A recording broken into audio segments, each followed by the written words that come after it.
We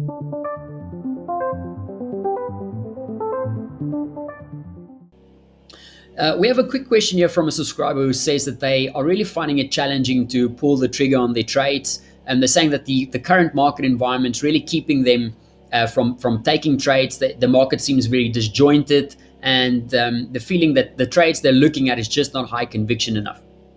So I remember when I started trading, and there was basically a three simple tips that someone shared with me that really helped me with this exact problem. And I'll share those same tips with you for this video, because it's something that has really helped me in my trading as well. The first thing, I think the good thing about the current situation that you're in is that you're conscious of what's happening. You're conscious of your emotions, right? That's really the first step. Nobody can tell you that you're not confident in your trading, or how you are feeling about the markets. That is something that you need to realize. Steve Ward, actually, a very successful trading psychologist, he calls this the art of thinking about thinking, right? So you are deliberately thinking about how you're thinking about things and how you're feeling about things. And it's really the first step to realize that, listen, something isn't quite right. Now, the great news, as I said, that's really the first step. And after this, there's three simple tips that you can follow to really help you get back your confidence and trade without hesitation with pulling the trigger.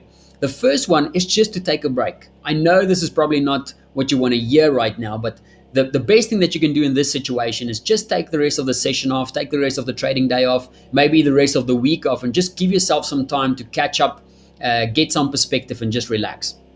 If you're in this situation due to massive losses that you took, then this step is even more important, because you don't want to get stuck in that revenge cycle, that revenge trading cycle. And because apart from just massive psychological damage that you cause yourself, it can also really damage your account as well. So some time away from the screen will help you to just digest what is happening right now and just give you some time to clear your head, so to speak.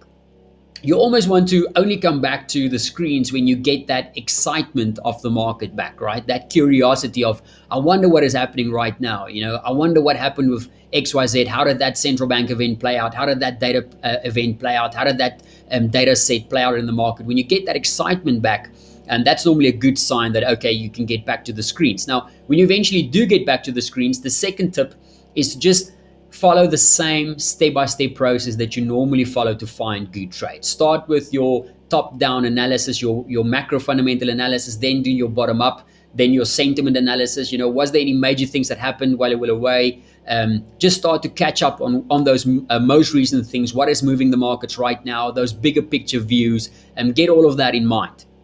Now, after you're all caught up with everything that happened, the third step is probably the most important one, that is to only take those trades that come to you. So don't force any trades, right? Only take those trades that really jump out at you, those no-brainer trades. Those trades that this is a high conviction, high probability mover, and you're confident that the market has a reason to trade that in a particular way. Now, make sure it's those opportunities that you just immediately know it's going to be a big mover.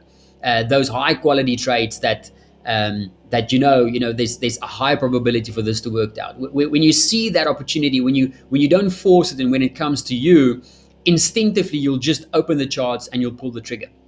What you don't want to do, is trying to force a trade, trying to really look hard and desperately trying to find something to trade. That's really not the situation or the type of trades that you want to take to ease yourself back into the game. And even if the market is moving, a lot, and you're not sure why it's moving, if it's not clear, then just stay out of the market and wait for those great clear trading opportunities. I think those three steps and those tips they've really helped me before on a couple of occasions. So I hope that helps for you too. And as always, if there's any other questions, don't hesitate to let us know.